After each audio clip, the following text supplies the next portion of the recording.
Welcome back. In this video, we are going to introduce the concept of multiplying polynomials.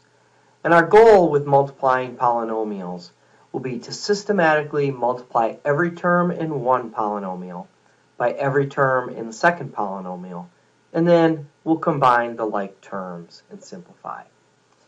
We'll take a look at an easy one here. This one isn't even a polynomial. This is a monomial times a monomial. And we've seen this kind of thing before, where we'll just multiply the 8 times the 9, the x cubed times the x, and the y times the y cubed. So we'll handle all our bases. So really that's 8 times 9 times x cubed times x times y cubed. So we probably do most of this in our head, and we get 72 x to the fourth y to the fourth. In sample 2 here, a little different. Now we want to make sure we distribute this negative 2x to every single term. So we've got a monomial times a trinomial here. We've got 3 terms. So when we do that, negative 2 times negative 9, we get negative 18 x cubed. Negative 2 times positive 2, we get negative 4x squared, and negative 2x times negative 5 is positive 10x. And that's all there is to those. Now, the game changer for us is when we multiply a pair of binomials. Okay, a binomial meaning a factor with 2 terms in it times another factor with 2 terms in it. And in this case, we're going to multiply the first, the outer, and the inner. First, the outer, the inner, and the last terms of each binomial. And FOIL simply is a mnemonic device, a memory tool to make sure we multiply every single term in one binomial times every single term in the other binomial. Okay. So even if we had something like x plus y times a plus b, first, outer, inner, last, okay, so we multiply the first terms and the outer terms. So the first terms would give us x times a, and the outer terms plus x times b, and then we would multiply the inner terms, so plus y times a, and then finally the last ones plus y times b. And if I would have done a better job here, this kind of looks like a smiley face. You'll see some people talk about this as the smile method, where we have our smile here, maybe our ears on the sides, and the eyebrows and forehead, and nose and mouth, or mouth and chin, however you want to look at it. But the smile method, we kind of get a smiley face down here when we multiply our inner and our outer terms. Okay, so you can call it FOIL, or you can call it the smile method. Regardless of what it is, it's a way to make sure you multiply every term in one binomial times every term in the other binomial. So let's take a look at another sample problem. Using our FOIL method, we'll multiply the first terms, and we get 2x times 3x, and that gives us 6x squared. And then we'll do the outer terms, and that would be plus 4xy. And then our inner terms, minus 15xy. And then finally our last terms, and we get minus 10y squared. Now we will need to combine our like terms here. Our 4xy and our 15xy, giving us a final answer of 6x squared minus 11xy minus 10y squared. We can also multiply a binomial times a trinomial. And sometimes we'll refer to this as FOIL. We're really not foiling, but we do need to remember we want to multiply every term in the binomial times every term in the trinomial. So generally, we will multiply the 2x times the 3x squared, the 2x times the 2x, and the 2x times the negative 1.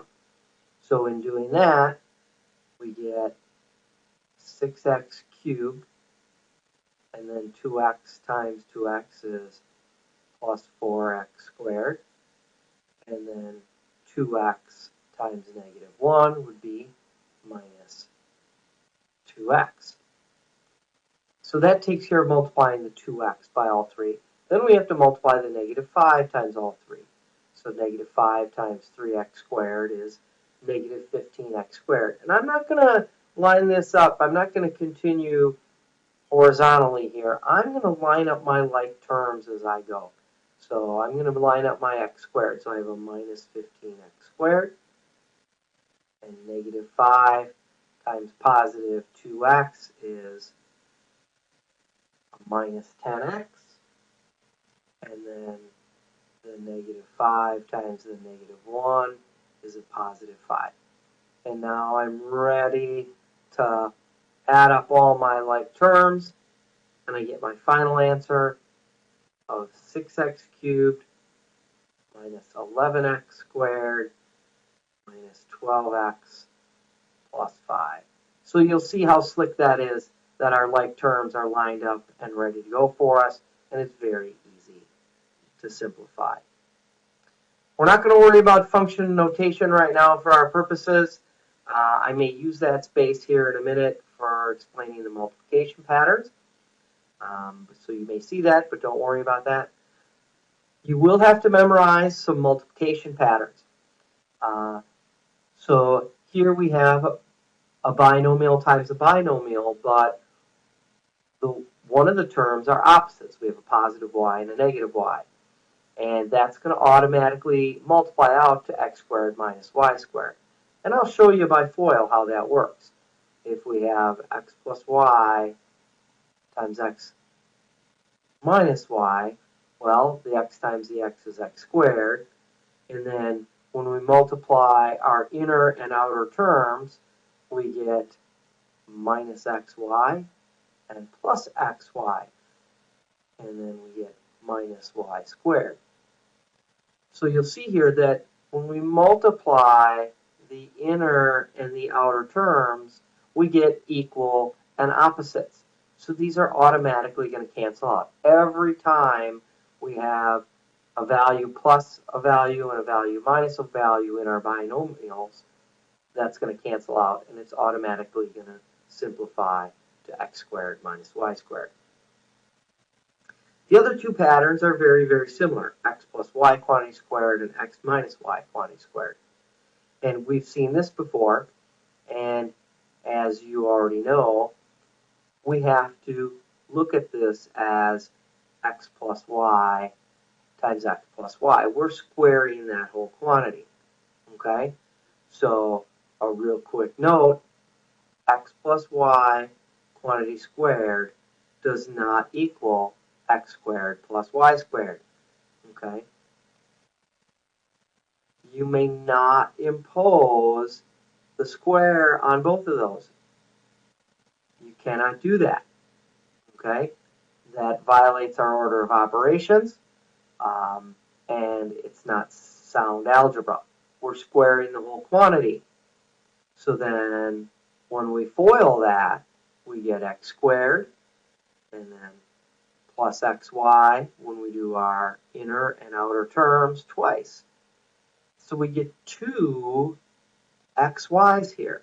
xy when we multiply the inners, xy when we multiply the outers, and then we get plus y squared. So we get x squared plus 2xy plus y squared. And this pattern comes up quite frequently. Same concept for x minus y quantity squared. Again, with x minus y times x minus y. Now our linear term, or our middle term, instead of plus 2xy is minus 2xy. So foiling it out, x times x is x squared. We get minus xy plus y squared. So instead of plus 2xy, now we have minus 2xy.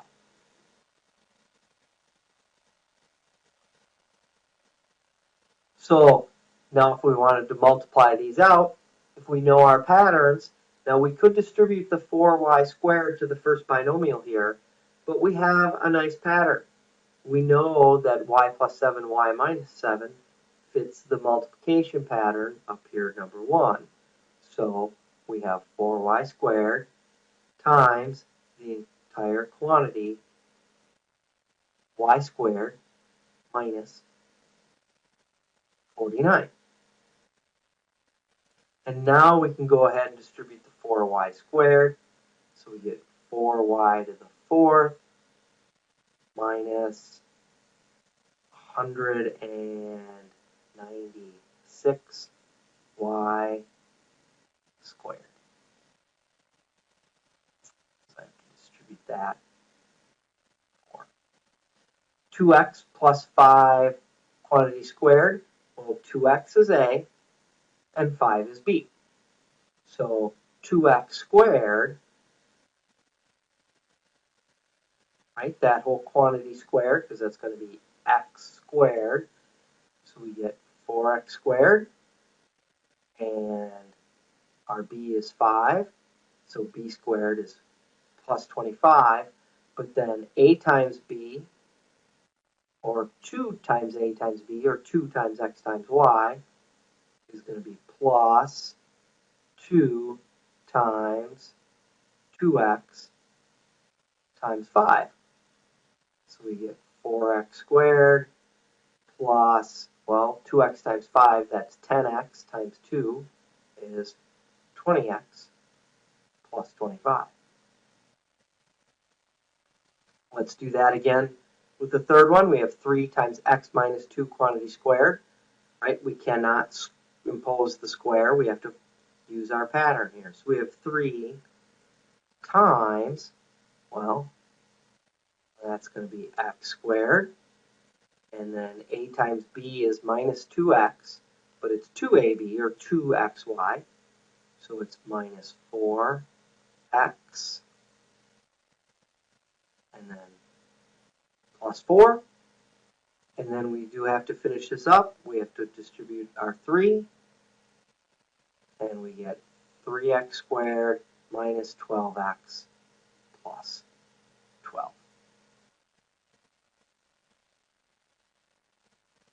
Got some challenge problems for you here. So remember, the hint here is to use the multiplication pattern. X plus y times x minus y is x squared minus y squared. And we could look at this. We have x minus y plus z and x minus y minus z. So you might see this really as a plus z times a minus z. If we let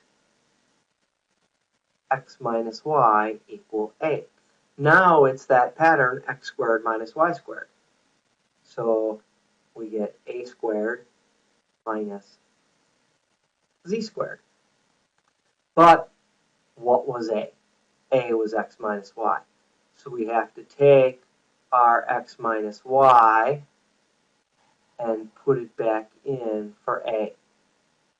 So we get x minus y quantity squared minus z squared.